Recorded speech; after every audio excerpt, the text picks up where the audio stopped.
All right, so Brendan Taylor here, True School Sports. I'm with Adrian Granados. How you doing, Adrian? I'm doing good, man. What's up? Not much, man. Just it's good to be talking to you. You seem like a very humble guy. You obviously just had a really great performance against a guy in Amiri Imam who was very highly touted. People, rated this guy as one of the best prospects in boxing. Could you just talk a little bit about that performance? Yeah, no, it was it was a career-changing fight for me. I knew it would be. I've been on the shorter end of a couple big fights. Same opportunity, kind of undefeated prospect that was highly touted in other instances where a lot of people feel like I won. Frankie Gomez, Felix Diaz, and Brad Solomon. I do feel like I could have gotten the decision on any of those fights. My two draws as well, Leonardo Tyner and Kermit Cintron, like those are both wins in my eyes. But yeah, with Amir Iman going in, I seen and I seen all the hype around him and everybody like even telling me like, "Yo, man, that dude's nice, man. That dude's good, whatever." And I mean, I'm like, he puts his shoes on just like me. I mean, he hasn't fought me. I checked out his tapes, and I was confident that I was able to beat him. Um, I had four or 5 weeks to get ready, and luckily I was already in the gym, so I was in decent shape. And we were able to turn it up. The night of the fight, man, I just felt so good that I'm like, I know he's not gonna beat me. I'm like, even if, and it's funny that he did drop me. I was telling my family, like, even if he drops me like a couple times, I'm like, he's not gonna beat me. I feel too confident. I feel too good. Like I was just in the zone that night, and I mean, it came out to fruition. Yeah, man, it was a great performance. Any like weaknesses he had, you kind of were able to expose him, unlike a couple other guys that fought him had before. Would you consider a rematch with him? Because he's been telling me because I see him all the time that he would like a rematch. Would you? Yeah, definitely would. I mean, maybe down the line and stuff. Right now, I was just kind of looking maybe for other names. I mean, that was a good boost for my career, and we had a couple offers that they were like they had the wheels churning and stuff, and it just didn't work out. They were actually better suited for me than the rematch for Amir Iman. So Mhm. like I mean, it is business, and I got to look out for myself. So you know, I wanted it. I was down for it, but I mean, things just didn't work out. Um, but yeah, no, I just I mean, I did see some things. I seen some holes in his defense. I seen the it wasn't necessarily the. I guess yeah, it would be the pressure, but it was just kind of like a little bit of the combinations that I seen would have fit against him. And yeah, I just things worked out. I've got when it comes to when I'm using my aggressive style and I'm coming forward and stuff like I get pretty scrappy in there, So I think that's what kind of kind of threw him off his game and was able to work out for me. Yeah. One reason I feel like you were really successful in that fight is because you mentioned earlier you had fights against other really good fighters, Felix Diaz, Brad Solomon, Frankie Gomez. I actually went back and looked at the records when you fought all the guys you had got losses against when you at the time you fought them. Their combined record was like 52-1. So, what Yeah. did that prepare you for Amir Imam? Yeah, yeah, for sure. I mean, I don't have the squeaky clean record. However, they've helped me prepare for what I'm at. I'm battle tested. I've got thicker skin. Um, I do always mention in interviews and stuff like the box record and my actual official record are different. I mean, that one fight against the Fuentes guy, Jose Fuentes. yeah, that was like it was unlicensed, undocumented. Supposed well, it wasn't documented, and it was like supposed to be an exhibition match, and I actually did drop him, and they didn't call it, and then like Wow.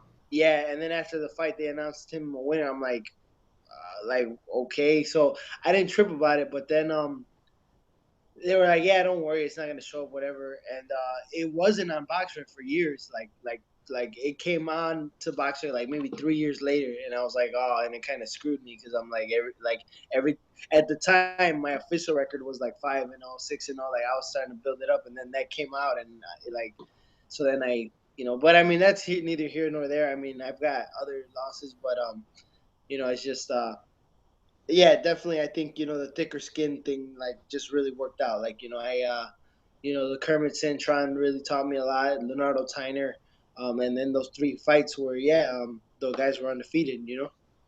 Yeah. The Amir Imam win was huge for you because now you kind of worked your way up a little higher in the WBC rankings. You're number 6 for Victor Postal. Is that a fight that's been being discussed at all, or what's the deal on that? Yeah, it has been. I mean, we wanted more money because other fights that are being offered, they're offering more money. So you would think for the world title they would offer more, but they really it's not really a lot that they're offering. So we told them to sweeten the deal, and yeah, I'd love to fight him. Like for a world title for sure. That's awesome. I mean, yeah, we'll just see what happens. I know they got me number 6 in WBC, number 5 in WBA, and number 3 in IBO. Okay. Hmm.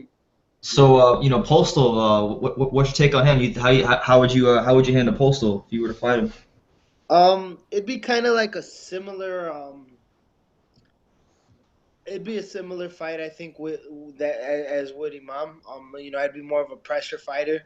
Mm. Um, I think Amir was faster though than Victor, so like with Victor, I can actually probably do a little bit more boxing too, like in and out, kind of mix it up. It be in up on him like I was with Amir, but also move and show my footwork and stuff like that.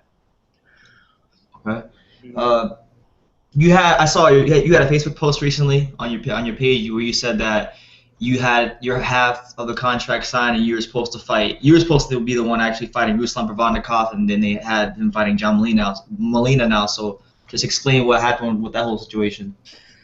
Man, I think that's just another, just a power move. I think it's a mixture of both. I think one of them is Ruslan just moved over. This would be his first fight on Showtime, and he just came over from HBO.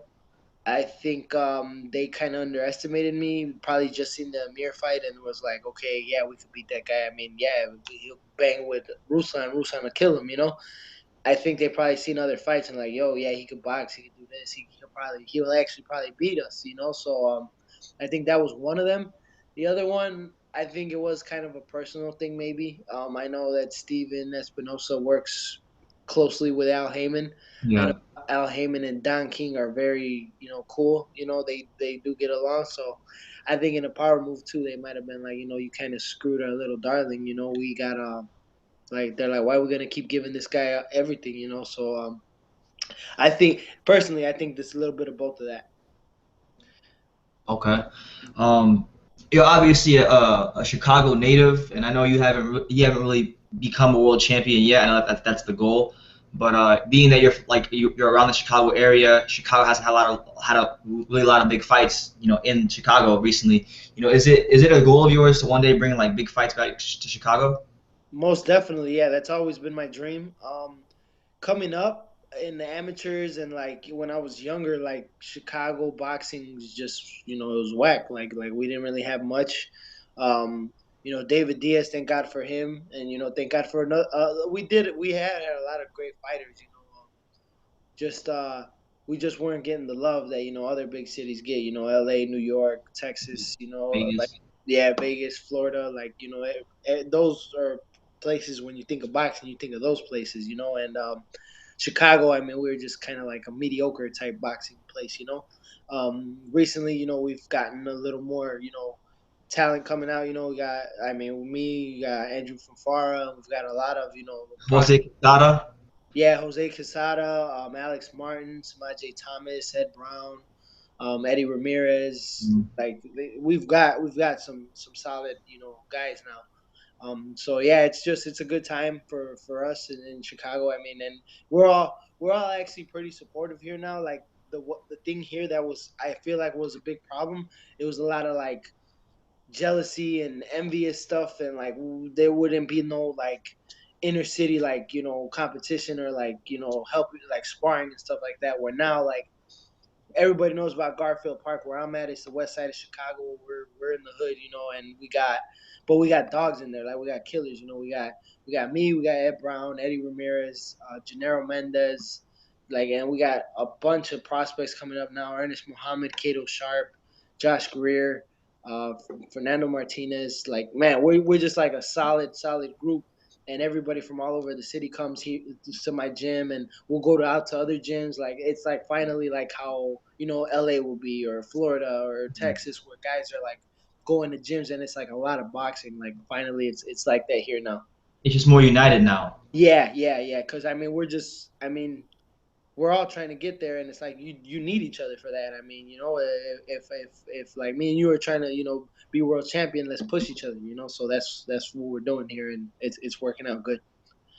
Well, I mean, I hope the big fights come out of Chicago because that's like one of the biggest mysteries to me. Like I see that as big as Chicago with the kind of diversity Chicago has, like it would make a lot of financial sense to have big fights there.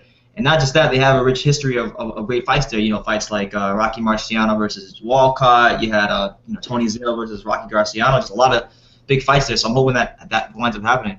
Yeah, for sure. I mean, one example of that, the possibility was that one fight we had, the ESPN show, where it was the Was it Laura? no, the ballpark show that we had, and it was Fafara headlining. I was Oh co yeah, and Molo and Spilka. That was awesome. That was the first time they did the outdoor park in like 50 years, and we had like 11,000, 12,000 come out. Like, it was dope. The ring on home plate, like it was tight, and I mean, like, that was a perfect like thing where it's like it showed the diversity. Like, we had Hispanics, we had blacks, we had whites, we had Polish, we had Italian. It was just like it shows like, yo, we got a freaking melting pot here. Like, come on. yeah. Yeah, Um, you obviously you're Mexican, right? yeah, Mexican. Okay, just Yeah, making sure. You yeah, sparred with Juan Manuel Marquez. yeah. Talk about that whole experience of Man, sparring a guy like that. that was like the biggest thing, and like that's where I got started. I did meet them here though. I met Nacho Beristain here in Cicero, actually, back when he was working with Abner Mares. And Okay. yeah, Abner fought here. It was a solo boxeo show, and we were watching it at home. We're like, "Yo, he's here!" And me and my pops, like, in the cold, it was like snowing and stuff. We were waiting for him outside. 'Cause we knew the fight we wanted to see was over, so we were just waiting outside. He came out and just talked to them, and they were just cool. So they're like, "Yo, yeah, when you're ready to go out there, just let us know." And I went out there, and then they seen, they're like, "Yo, this guy's good." Like, I was sparring with people, and I was like getting the better of like almost everybody at the gym, and they were all strong, tough, guys. The Romancy gym, it's Nacho's gym, so like everybody's got it's well schooled. They got great fundamentals, but yeah, very strong, very conditioned. Like, that was one thing I learned, and yeah, Juan was getting ready to fight Juan Diaz, and he was just like, he was knocking out all the sparring partners. Like they were all getting sent home. There was a Korean guy, I remember. There was a Venezuelan, or like a Nicaraguan, I think, and like they were all just getting knocked out. So yeah, it was one day. It was already like a couple of days he went without sparring, and then he needed to get him work, and I was the only one there. So yeah, they threw me in, and I'm good at imitating styles. Like, I can do it, and so like I was hands up, in and out, like mad punches on him, and yeah, he's like, I want, yeah, that's it. Like, I don't need anybody else. Like, just give me him. And yeah, every day it was just me and him, just going at it, and I like just learned so much, man. It was awesome. Yeah, it was awesome. Yeah, he's a great counterpuncher. What's the most surprising thing about Juan Manuel Marquez when you got to spar him all those days? Um, the compact punches, man. Like, it was just so compact. Like, and he's a technician in there big time. Like me, I'm just wailing away on the mad punches, just keeping that pace up, like Juan Diaz. Just all up on him, pushing him around and stuff. And he's there taking it, like just taking it, but blocking some, and then just looking, and he's like just waiting and waiting, and then finally, I don't know, it just like a quick 4 or 5 punch combination, and with all thunderous shots, man. Like, he was just so powerful that that's like I've had a few punchers that like I felt in my career like that. It's like, oh crap. I would say it was Juan Manuel Marquez, Adrian Broner, and Kermit Cintron were like the three people that when I got hit by them, it was just another level of power that I was getting hit by. Okay, you spar with Broner? Yeah, yeah, I was his sparring partner for Maidana. Okay. All right, Yeah, cool. Yeah, because I know I seen the pictures with you in there before. yeah, I was his chief sparring partner for Maidana. Um, it was it was a great camp. I mean, we were cool. Like he's a down earth dude. Like his I know in the public eye like a lot of people don't like him and stuff. And I mean I knew what to expect too. Um, but then I think he kind of seen like who I was. I mean, shoot, I mean I'm in Chicago, I like, come on, man, you could act all crazy as you want with me. I'm like, I deal with that every day here, and he got that. He kind of realized like I'm a street kid too, So he's like, he liked it, and we got cool, when we were just every day going at it, and but by the end of camp, like I think we were kind of tired of each other, because Yeah. yeah, we were going at it every day. I know he has a lot of things going on outside of the ring right now, but what do you think about his next fight, if it does happen at least, with Ashley Theophane? I mean, I haven't seen Ashley. I've never seen him fight. I mean, I hear good things, but I mean, I think Adrian, from what tail of the tape and all that, I think like if you look down the resume, I think Adrian should handle him. But I mean, we'll see. I like I said, I haven't really seen Ashley, so I'm looking forward to the fight. Yeah, I've seen Ashley a couple times. I think I saw him against years ago. It might have been against like Danny Garcia. That was about it. Okay, okay, Yeah, he fought Danny Garcia when Danny Garcia was coming up, but he lost. Now it was a competitive fight though. It was pretty competitive. okay, cool. Um, you know, a lot of people out there, like because me and you kind of had this conversation before we hopped on this interview. Boxing is not like how it used to be in the mainstream. So a lot of people are still are still finding out a lot of fighters. A lot of people are gonna run across this interview and find out about you. So for those that really don't know much about Adrian Granados outside of the whole Miriam Mom fight, just tell them a little bit about yourself and what they can expect whenever you step in the ring. Yeah, no, definitely. A lot of people, they're barely getting to know me. No, yeah, I mean, I've always had this drive to put on an exciting fight. I've made a lot of fans out of boxing where like your regular person who doesn't ever watch boxing, like I have got people that like regularly attend fights now just because of fights that I've been in. And like I've had a lot of people tell me that like, yeah, bro, like man, you always steal the show. Like you always steal the show. Like and I mean, even that night, with Amir, Yeah. like yeah, we did. I mean, that was DeGale and Butte was a great fight. Chilemba and Alvarez too. I think though ours was the most exciting. I mean, I've got people, randomly that will still hit me up in all different types of outlets, which has been awesome. Like it's been all, like being a kid again. Like I mean, I got random people hitting me up like, "Yo, man, I seen you fight. I watch it all the time, dog. Like that shit was mad inspiration. Like it was." It was exciting, blah blah blah. But yeah, no, people could definitely expect, if you're gonna fight me, like it's gonna be tough no matter what. If you're a boxer, a banger, any style, anything you bring, like I'm gonna adjust and I'm gonna make you fight. I'm gonna make you do whatever you got to do to beat me because I'm not gonna make it easy. Would you say you're like one of those fighters that can identify like the common person on the street? That dude that's gotta wake up in the morning, grind for his, punch the clock, and just a blue collar worker. All day.